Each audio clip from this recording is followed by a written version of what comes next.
प्रिया कपूर की बढ़ी मुश्किलें। दिल्ली हाईकोर्ट ने संजय कपूर के मोबाइल की जब्ती को लेकर भेजा नोटिस।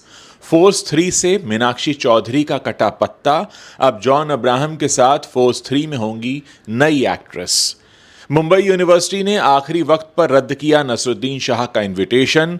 आग बबूला हुए नसरुद्दीन ने खोल दी सारी पोल। खबरों में आगे बताएंगे आपको अरिजीत के संन्यास के बाद अभिजीत सावंत का खुलासा। सिंगर्स फ्री में गाने के लिए किए जाते हैं मजबूर। गोविंदा पर हुआ था हमला। मैनेजर ने कहा जान से मारने की आती थी धमकियां। नए दावों से बॉलीवुड में मची सनसनी। और जेल में कैद विक्रम भट्ट पर अब कास्टिंग डायरेक्टर ने लगाया बकाया पैसा न चुकाने का आरोप। नमस्कार दोस्तों, आप देखना शुरू कर चुके हैं Bollywood top headlines of the day. तो चलिए अब इन्हीं खबरों को आपके सामने थोड़ा विस्तार से रखते हैं। दिवंगत संजय कपूर संपत्ति विवाद मामले में दिल्ली हाईकोर्ट ने प्रिया कपूर को नोटिस जारी कर दिया है। हाईकोर्ट ने संजय, प्रिया और वसीयत के डिजिटल रिकॉर्ड में शामिल अन्य लोगों के मोबाइल डिवाइस जब्ती के मामले में यह नोटिस जारी किया है। दरअसल हाईकोर्ट के संयुक्त रजिस्ट्रार ने करिश्मा कपूर के बच्चों द्वारा संजय कपूर के कॉल डेटा रिकॉर्ड को सुरक्षित रखने की मांग वाली नई याचिकाओं पर भी नोटिस जारी किया है।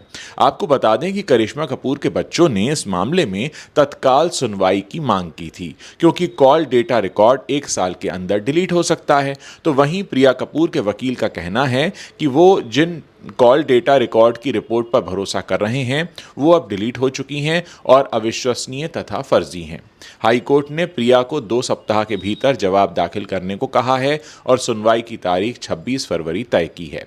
अदालत ने प्रिया के वकीलों को अधिक समय देने की याचिका खारिज कर दी, जिससे उनकी मुश्किलें बढ़ गई हैं। करिश्मा के बच्चों की ओर से पेश हुए अधिवक्ता शांतनु अग्रवाल ने पूछा कि अगर वसीयत इतनी प्रामाणिक है तो वो इसकी जांच का विरोध कर क्यों रहे हैं। अदालत ने वसीयत की फॉरेंसिक जांच के लिए भी 26 फरवरी की तारीख तय की है। ये देखते हुए कि रानी कपूर ने भी कथित वसीयत की फॉरेंसिक जांच के लिए इसी तरह का आवेदन दायर किया है। इस वक्त बॉलीवुड में कई एक्शन फिल्मों पर काम हो रहा है, जिसमें से कुछ 2026 में ही रिलीज की जाएंगी तो कुछ का काम इसी साल शुरू होगा। इन फिल्मों में से एक है जॉन अब्राहम की फोर्स फ्रेंचाइजी, जिसके तीसरे पार्ट का काफी पहले ही अनाउंसमेंट किया जा चुका है। साथ ही अब बारी है फिल्म की शूटिंग की, जिसे तब शुरू किया जाएगा जब जॉन रोहित शेट्टी की फिल्म का काम खत्म करेंगे।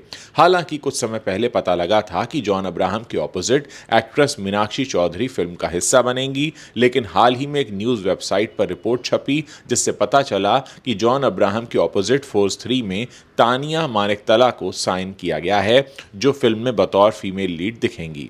दरअसल तानिया ने अपने हाल ही के परफॉर्मेंस से सबका ध्यान अपनी तरफ खींचा था। वो लक्ष्य के साथ फिल्म किल में दिखाई दी थी, जो उनकी लव इंटरेस्ट का किरदार प्ले कर रही थी। साथ ही मीरा नायर की अ सूटेबल बॉय जैसी क्रिटिकली अक्लेम्ड डिजिटल प्रोजेक्ट्स के लिए भी वो काफ़ी तारीफ बटोर चुकी हैं। हालांकि उनकी एंट्री से फिल्म में एक फ्रेश और दमदार जोड़ी देखने को मिलेगी।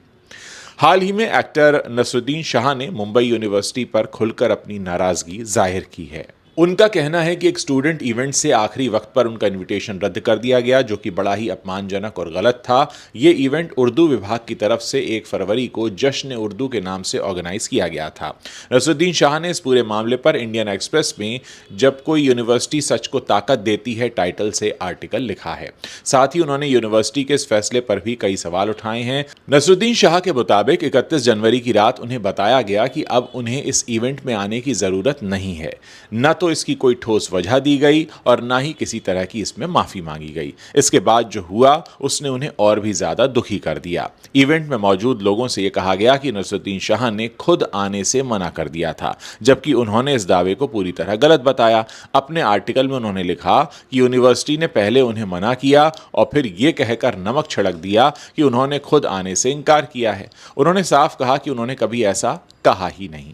नसरुद्दीन शाह का मानना है कि उन्हें बुलावा रद्द करने की असली वजह उनकी राजनीतिक सोच लगती है। उन्होंने लिखा कि एक वरिष्ठ अधिकारी ने आरोप लगाया कि वो देश के खिलाफ बयान देते हैं। इस पर सवाल उठाते हुए उन्होंने कहा कि कोई ये बताए कि उन्होंने कब भारत के खिलाफ बात की। उन्होंने लिखा कि उन्होंने कभी खुद को विश्वगुरु कहने वालों की तारीफ नहीं की, लेकिन प्रधानमंत्री और सत्ता व्यवस्था की आलोचना जरूर की है। अरिजीत सिंह के प्लेबैक सिंगिंग से संन्यास की घोषणा करने के बाद से ही सिनेमा की दुनिया में सिंगर्स को मिलने वाले पेमेंट्स को लेकर नई बहस छिड़ी हुई है। अब इस चर्चा में देश के पहले इंडियन आइडल अभिजीत सावंत ने भी चिंता जताते हुए चौंकाने वाली बातें बताई हैं। अभिजीत ने एक हालिया इंटरव्यू में कहा कि इंडस्ट्री में अक्सर गायकों पर दबाव डाला जाता है कि वो मुफ्त में गाना गाएं। उन्होंने रॉयल्टी का भी जिक्र छेड़ा है, जिस पर इससे पहले भी कई सिंगर्स परेशानियों का जिक्र करते रहे हैं। अभिजीत ने यहां तक कहा कि सिंगर्स को इतने पैसे भी नहीं मिलते हैं कि वो अपनी रोजी रोटी चला सकें। इंटरव्यू में जब अभिजीत से फिल्मों में गाने के लिए मिलने वाली फीस को लेकर पूछा गया तो वो थोड़ा हिचकिचाए, लेकिन फिर कहा, लोग नहीं चाहते कि सिंगर्स किसी फिल्म से बड़े बन जाएं, इसीलिए उन्हें एक तय रकम ही दी जाती है। म्यूजिशियंस को अभी भी फिल्म में संगीत के लिए रॉयल्टी नहीं मिलती है। सिंगर्स खुद मौकों के लालची होते हैं और वो जानते हैं कि अगर गाना उनकी आवाज़ में रिलीज होता है और कोई बड़ा स्टार इस पर लिप सिंक करता है तो वो इस गाने का इस्तेमाल पूरी ज़िंदगी कर सकते हैं।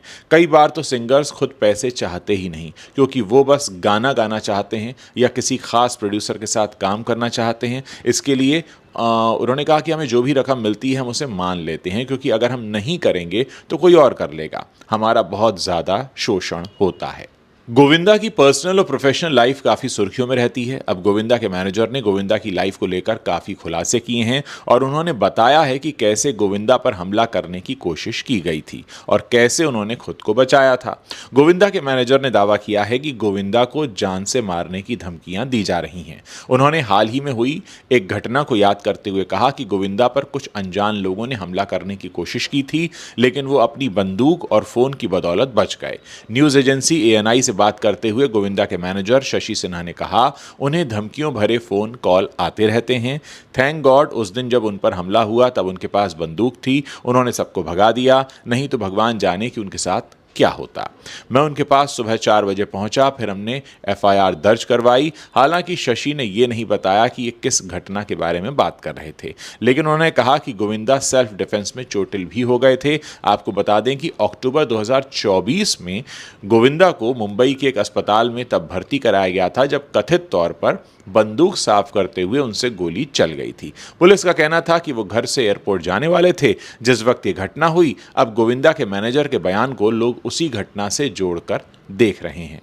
फिल्ममेकर विक्रम भट्ट और उनकी पत्नी श्वेतांबरी भट्ट जहां एक और 30 करोड़ रुपए की धोखाधड़ी मामले में अभी भी जेल में कैद हैं, वहीं अब उन पर एक और मामले में नए आरोप लग गए हैं। बीते दिनों राजस्थान हाईकोर्ट ने दोनों को जमानत देने से इनकार भी कर दिया था। अब विक्रम भट्ट की 2023 में रिलीज हुई film 1920 horrors of the heart, इसके कास्टिंग डायरेक्टर ने उन पर वेतन न देने का आरोप लगाया है। पराग चड्ढा ने अपने सोशल मीडिया पोस्ट में दावा किया है कि विक्रम ने अभी तक फिल्म की कास्ट और क्रू का बकाया पेमेंट क्लियर नहीं किया है। ये आरोप ऐसे समय में आ रहे हैं जब आज यानी 6 फरवरी को विक्रम भट्ट की film haunted 3D ghost of the past सिनेमाघरों में रिलीज हुई है।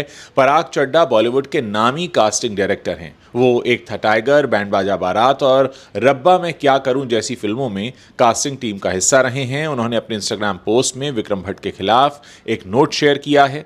इसमें उन्होंने विक्रम भट्ट के साथ टेक्स्ट चैट के स्क्रीनशॉट्स भी शेयर किए हैं। पराग चड्ढा ने आरोप लगाया कि वो कई सालों से बकाया भुगतान के लिए उनसे पूछ रहे हैं, पर उन्हें टीम से कभी कोई जवाब नहीं दिया गया। वो लिखते हैं कि ये फिल्म जून 2023 में रिलीज हुई थी और उन्हें भरोसा दिलाया गया था कि कास्टिंग की फीस रिलीज के बाद दे दी जाएगी, लेकिन विक्रम भट्ट ने अभी तक कोई पैसे नहीं दिए हैं। तो दोस्तों, ये वो बड़ी खबरें हैं जो बॉलीवुड से आती हैं, इस वक्त इंटरनेट से छाई हुई हैं। अगर आप इस वीडियो को पसंद कर रहे हैं तो इसे अपने दोस्तों के साथ शेयर कीजिए। चैनल पर नए हैं तो आप हमें सब्सक्राइब कर सकते हैं ताकि जब भी हम कोई नया वीडियो पोस्ट करें उसकी जानकारी आप तक तुरंत पहुंच सके।